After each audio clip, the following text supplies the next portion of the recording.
Bom dia, então esse aqui é o nosso módulo 1 do curso de impressão 3D. E a gente vai começar a falar um pouco aí do que é a impressão 3D, para que ela serve, para que ela é boa e para que ela não é boa. Então, o objetivo do curso é entender mais sobre impressão 3D, em especial FDM, que é um dos tipos de manufatura aditiva de impressão 3D, falar um pouco dos materiais, dos parâmetros e começar a entrar na modelagem. A ideia é te dar um caminho para que depois tu consiga fazer tuas próprias pesquisas e ficar cada vez melhor. Mas só com o que a gente vai ver aqui, tu já vai estar capaz aí de fazer teus primeiros projetos, entender tudo de maneira boa. Bom, então o que é a impressão 3D? A impressão 3D, o nome mais acadêmico dela é manufatura aditiva. E tu constrói objetos adicionando material, basicamente isso. E adicionando material com bastante precisão. Então ela é diferente da maioria dos outros processos tradicionais, que tu tá ali com uma fresa, com uma broca, retirando aquele material. Ou com um molde que tu precisa ter, e naquele molde negativo, ou naquela matriz, tu injeta o material, ou forja o material. Então é um processo que tu tem muita precisão e gasta pouco material, porque tu não tem que ter todo o material da matriz e nem ter todo o processo de depois remover o material e estar desperdiçando ele. Quais são as vantagens, então? É um processo muito rápido para poucas unidades, em especial se for uma só, que tu pode desenhar no teu computador rapidamente aquela peça ou uma prova de conceito, um protótipo dela, imprimir em poucas horas, testar, se não for aquilo, imprime outra em 15 minutos, uma hora, depende do tamanho da peça, e é muito econômico, porque tu não tem que estar fazendo toda uma planta de fabricação ou tá tendo que fazer matrizes novas para conseguir produzir aquilo.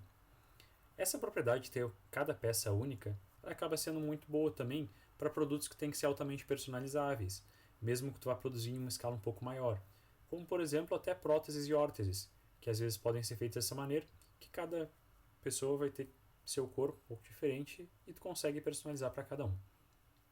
Também permite fazer geometrias muito complexas, mais complexas que em qualquer outro processo de fabricação. Tu consegue fabricar coisas já montadas, tu consegue criar peças dentro de peças, como tu não precisa ter nenhum acesso de ferramenta no interior da peça e como tu pode ir fazendo ela de dentro para fora, de fora para dentro da maneira que tu quiser, isso aí fica bem tranquilo. Mas ela é muito forte para baixos volumes. Depois, para altos volumes, começa a ficar um processo um pouco lento e caro. Então aí a gente primeiro tem a nossa ideia, faz a modelagem, fatia, que é transformar esse modelo em comandos para impressão 3D e colocar os parâmetros que a gente quer, faz a impressão e com muita sorte a gente tem o produto final, mas geralmente tem que voltar para alguma etapa e redefinir alguns parâmetros para o produto ficar melhor. Então a impressão 3D que a gente vai focar hoje é a FDM, que é ela?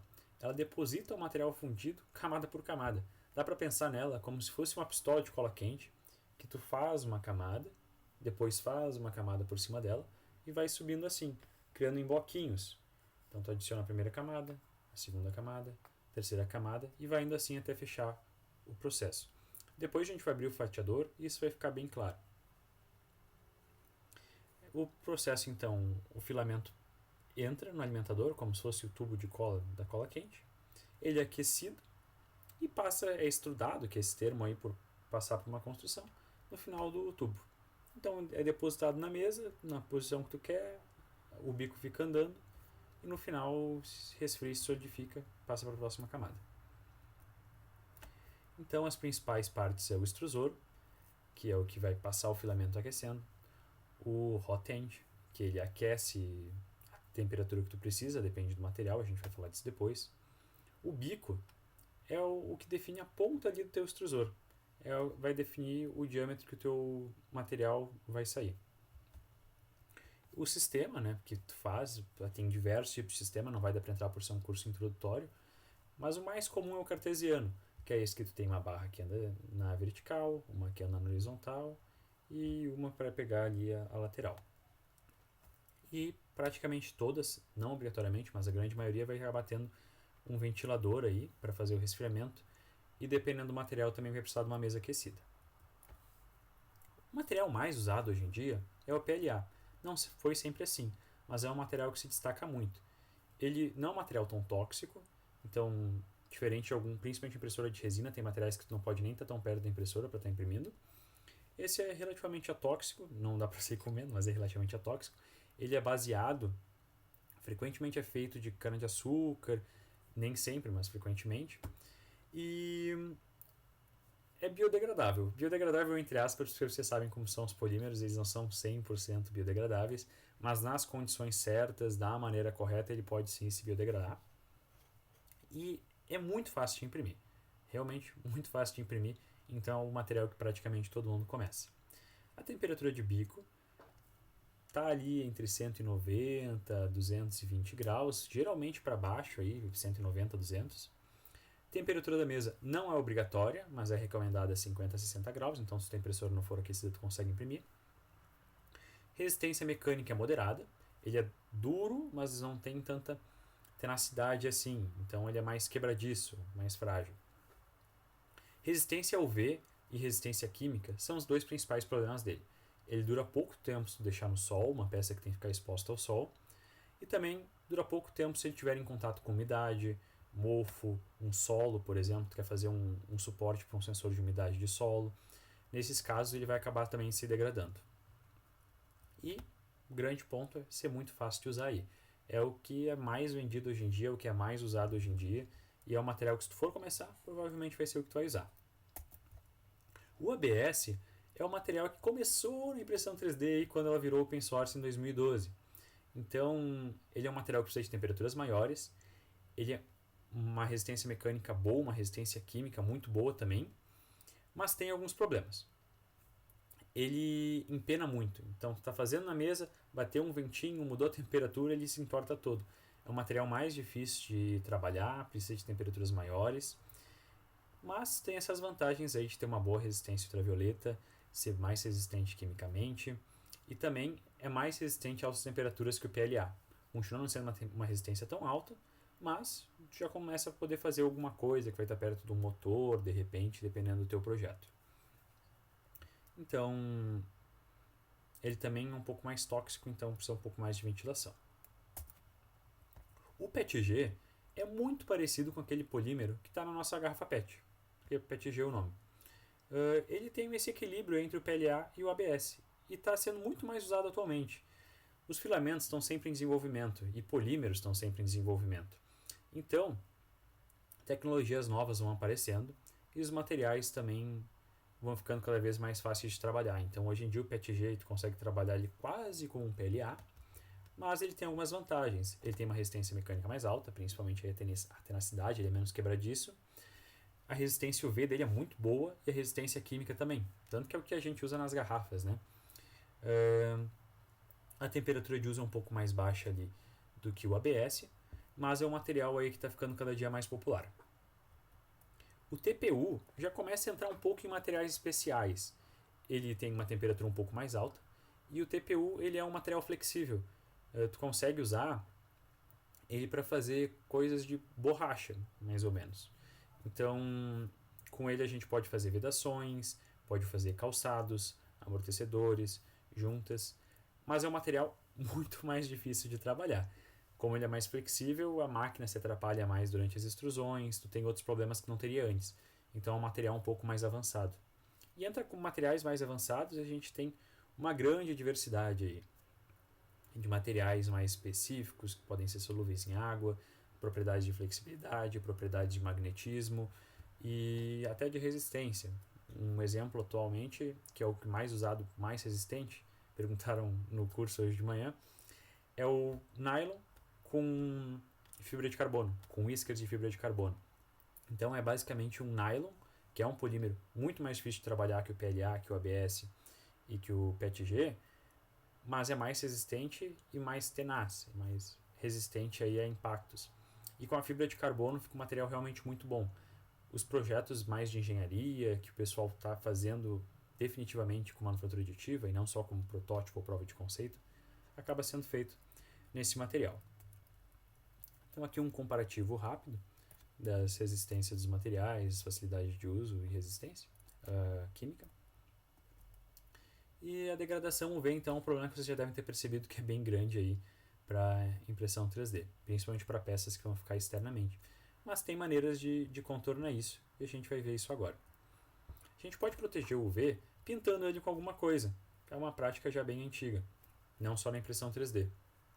Então, caso tu faça queira fazer em PLA e tu conseguir pintar, ou ele já planeja ser pintado, essa relação química com o ambiente já pode ser um pouco mais tranquila.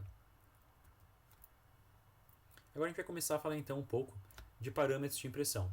E vamos começar por altura de camada. A altura de camada vai determinar muito a velocidade, depois a gente vai dar até um exemplo. E também a definição, como é que fica o acabamento da tua peça. E também tem alguns impactos na resistência. A altura mais comum que tu vai ver aí, se tu abrir um fatiador, vai ser o default, vai ser 2 milímetros. Tu pode ir aumentando ela ou diminuindo. Como tem aqui no slide, tu tem uma regra que ela tem que ficar entre 25% e 75% do diâmetro do bico, para cima ou para baixo. Se tu começar a passar muito disso, tu vai começar a ter um pouco de dificuldade. Então, o bico mais comum é o de 4 milímetros, tu consegue pegar aí quase qualquer uma dessas aí. É bem comum imprimir um 01 com um bico de 4, no caso 0,4, perdão. E também ir para camadas maiores. Se tu quiser uma definição altíssima, vai ter que diminuir o tamanho do teu bico. Se quiser fazer uma peça com camadas muito altas, também. Aqui a gente tem então uma figura mostrando essa diferença. Na figura da esquerda, a gente vê camadas de 0,8 milímetros. Olha como ela acompanha bem menos essa rampa que a gente está querendo representar. E no caso da de 0,1, a representação é bem melhor. Então, no caso da de 0,1, a gente tem uma peça mais lisa. Na de 0,8, a gente tem uma peça que é uma peça mais rápida. A gente tem sempre que lembrar que na impressão FDM, a falha, ou seja, onde o material quebra, é geralmente nessa faixa de contato entre uma camada e outra. E como frequentemente isso acontece num ponto que teve algum problema ali durante o processo de impressão, quanto mais camadas tu fizer, mais chance tem de tu ter gerado um problema ali. Então, o material tem uma chance maior de quebrar com uma carga menor se tu usar mais camadas. Esse é outro motivo aí que o pessoal acaba, às vezes, para peças mais estruturais, além da velocidade, e para peças mais grosseiras. Aqui a gente tem um exemplo, então. Na da esquerda, a gente tem ambas com a mesma peça, um porta-lápis, uma peça simples, não tem função estrutural. A gente pode ver ali no zoom como muda bastante a textura, até pela imagem a gente consegue perceber. No caso da esquerda, é uma impressão usando um bico de 4 milímetros e uma altura de 15 milímetros de cada camada. No lado da direita, é um bico bem maior, um de 1 milímetro, com uma camada de 0,7. O que a gente pode perceber que é gritante é o tempo de impressão. Na da esquerda, demorou 11 horas e 16 minutos, e na da direita, 1 hora e 40. Então a gente começa a ver como é importante tu jogar e adequar a altura da tua camada. Então como é que a gente vai usar as alturas? Aqui tem um exemplo rápido para vocês poderem consultar em outro momento, só para ter uma referência. E agora a gente vai falar um pouco de anisotropia. Quem é da mecânica já deve conhecer um pouco o termo. É o calcanhar de Aquiles da FDM. Foi como eu comentei antes, cada camada tem uma chance de ter uma fragilidade ali, a fusão não é perfeita.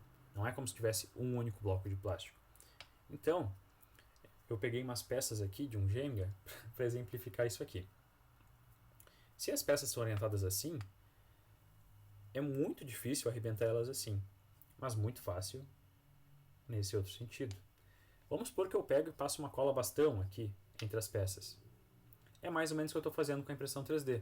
A peça, ou seja, isso aqui seria cada filete, tem uma resistência muito maior do que a junção entre eles, como se eu tivesse colado aqui com uma cola que não é tão forte quanto o material. Então, a impressão 3D vai quebrar muito fácil nesse sentido e vai resistir muito mais nesse sentido. Depois a gente vai falar um pouco de considerações sobre isso no teu projeto, mas mais no próximo slide, na próxima apresentação. Então as camadas fundem por adesão e não é uma fusão completa.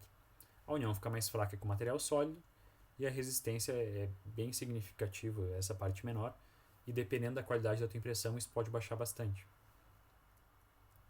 Então o design, tu deve focar sempre em colocar cargas paralelas, e cargas perpendiculares tu sabe que tem essa tendência a falhar. Então, a orientação da peça afeta muito. Depois, no fatiador, a gente vai conseguir explorar um pouco mais isso. O acabamento superficial também pode afetar por ter concentrações de tensão, e o tempo de impressão também. Quanto mais lento, mais tempo as camadas vão ter para fundir. Então, um exemplo aqui de um gancho de parede. E vamos começar agora a falar de suportes. Não imprime no ar. Não tem como tu começar a imprimir uma coisa se não tem nada embaixo, basicamente. Tem alguns métodos para isso, mas tem limitações. Então, o uso de suportes também vai ficar um pouco mais claro quando a gente estiver explorando nosso fatiador. Mas é basicamente isso que a gente está comentando aí de ter que colocar uma coisa embaixo para te poder imprimir. Então tu faz peças destacáveis para conseguir fazer geometrias mais complexas. Vamos então agora passar para o nosso desenho. E isso aqui é uma característica forte. Vocês observem que se eu tentar fazer uma ponte, eu ainda consigo fazer uma ponte pequena, porque o próprio material vai meio que segurando com a rigidez dele. Quando começa a aumentar muito o gap, para impressoras normais geralmente vai ficar ali entre 10 e 20 milímetros, tu já vai começar a arquear, fazer uma barriga na tua ponte. Se tu não puder ter essa barriga ali, tu vai ter que começar a pensar em colocar um suporte ali no meio. Isso aqui se chama overhang, que é muito comum também na impressão 3D. O overhang é o ângulo máximo que tu consegue fazer tua peça sem colocar um suporte. Usando ainda a analogia das peças de Jenga, eu consigo colocar uma peça aqui em cima, consigo botar uma peça aqui em cima e ir avançando aos poucos. O overhang é esse ângulo aqui.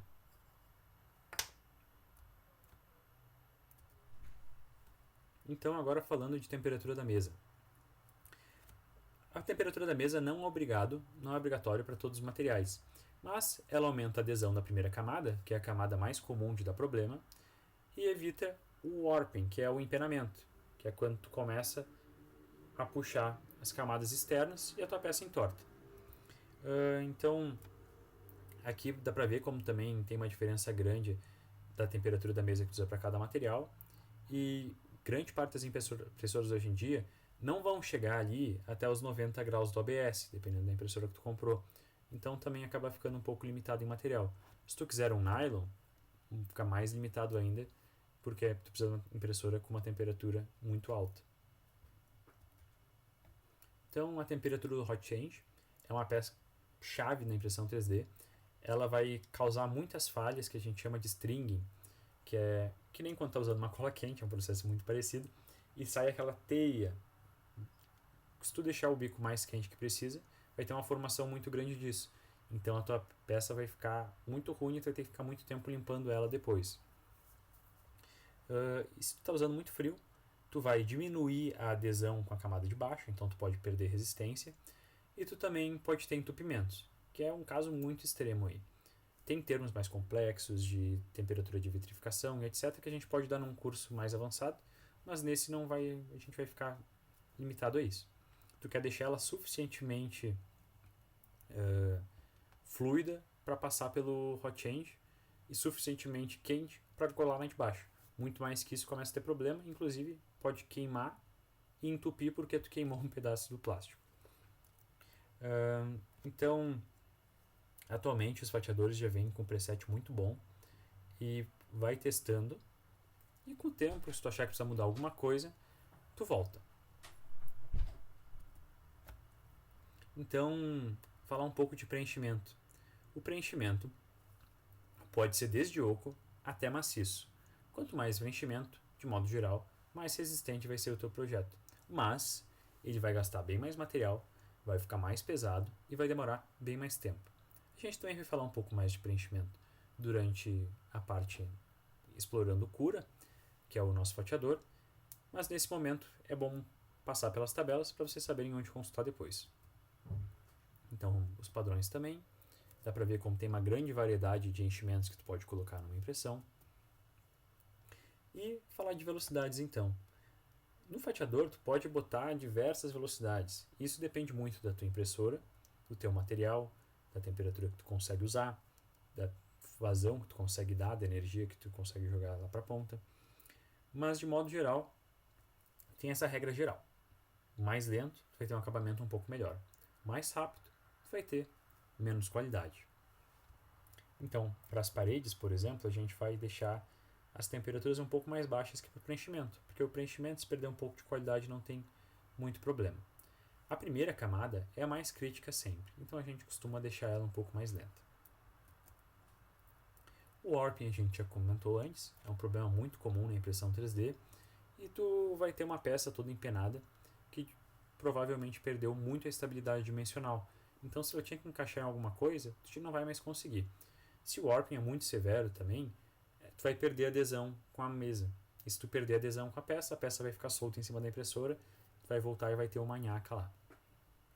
O stringing, é isso que eu comentei, é o termo que todo mundo usa, é um termo que vem do inglês, a maioria, que é esse fiozinho que sai na cola quente. Como está muito quente o bico, tu arrasta um pedaço de plástico junto para cada lugar que tu vai. E aí depois o layer shift é um problema geralmente causado por folgas. Então, teu bico vai até um ponto, depois se desloca e sai do ponto errado.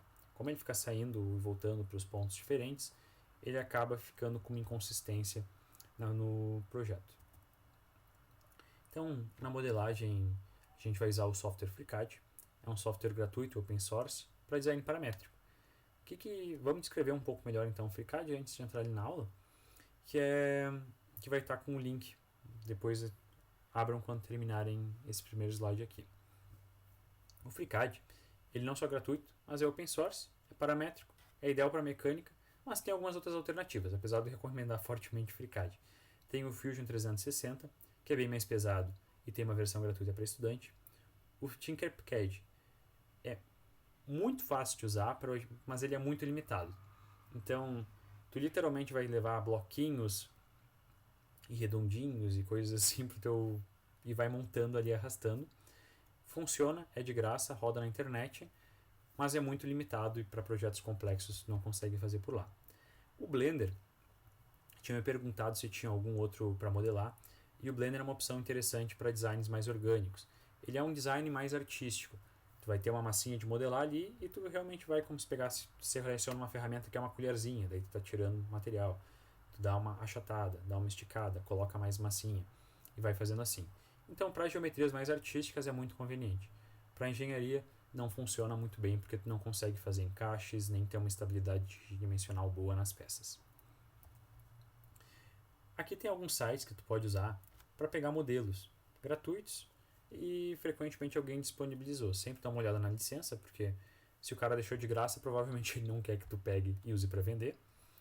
E vamos seguir aqui então falando um pouco de tipos de arquivo que a impressora consegue rodar. O FreeCAD a gente vai ver na aula que vai estar gerando o FCSPart. E aqui a impressora não consegue ler isso e o fatiador não consegue ler isso. Então tem alguns formatos aí que a gente costuma priorizar para conseguir fatiar nossa peça. A gente terminou nossa peça no FreeCAD e vai mandar ela para o fatiador em STL, STEP ou OBJ. Para continuar mexendo no FreeCAD, é melhor salvar no próprio arquivo do FreeCAD, porque ali tem as árvores, isso vai ser mais bem explicado na aula de FreeCAD. Depois disso, o fatiador vai pegar esse STL, colocar os parâmetros e transformar isso em comandos para a tua impressora. Esses comandos para a tua impressora vão ser ditos em G-Code. Então aqui algumas instruções para vocês poderem consultar. Assistem a aula no YouTube. E os parâmetros iniciais recomendados, se forem fazer algum dia, para poder consultar. Algumas dicas aí para começar sem ter muita dor de cabeça. Onde é que tu pode consultar material para continuar aprendendo, que é uma coisa muito importante aí. O wiki do FreeCAD é muito, muito completo. O manual do Cura também, inclusive fala não só sobre fatiamento, mas sobre outras partes de impressão 3D. E depois tutoriais no YouTube, comunidade, Reddit, fórum, tudo aí é lotado, é uma comunidade muito ativa. E obrigado aí, então, qualquer dúvida, entre em contato por WhatsApp ou por e-mail e a gente vai tirando conforme pode. Obrigado.